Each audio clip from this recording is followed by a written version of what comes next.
Joseph, the 11th son of Jacob and the firstborn of Rachel, lived in the land of Canaan around the 19th century BCE.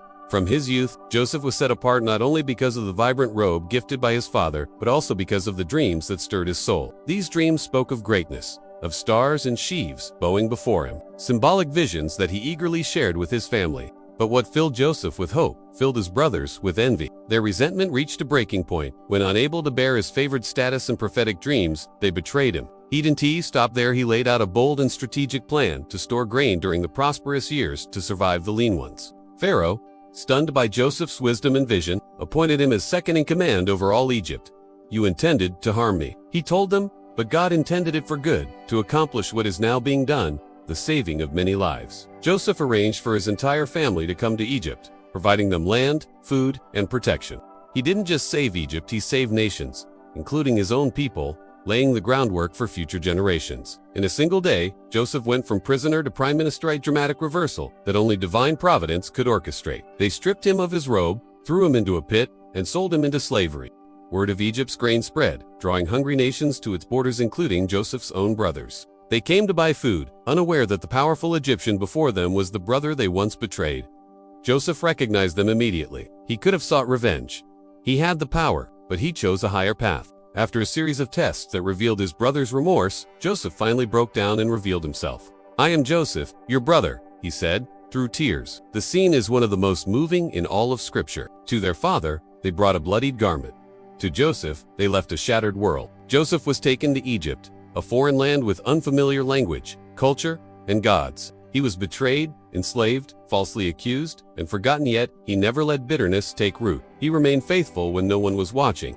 He rose with wisdom when opportunity finally came. Joseph teaches us that our lowest moments can prepare us for our highest calling, that every pit, every prison, and every painful delay can be used for a greater purpose if we respond with faith, patience, and vision. From betrayal to leadership, from dreamer to deliverer, Joseph's story is not just ancient history, it is a timeless masterclass in resilience and destiny. There, he was sold to Potiphar, a high-ranking official in Pharaoh's court. His compassion and leadership were recognized by the warden, who placed him in charge of fellow inmates. It was there that Joseph encountered Pharaoh's cupbearer and baker, both troubled by strange dreams. With God's help, Joseph interpreted them. The baker would be executed, the cupbearer would be restored. Joseph asked the cupbearer to remember him once freed, but days turned to months and months to years. Forgotten again. Yet Joseph continued to wait, not with bitterness, but with patient faith. But instead of collapsing under the weight of injustice, Joseph remained true to his values. Pharaoh himself had two troubling dreams, one of fat and thin cows, and another of healthy and withered grain. None of Egypt's magicians or wise men could decipher them. That's when the cupbearer finally remembered the young Hebrew dreamer in prison.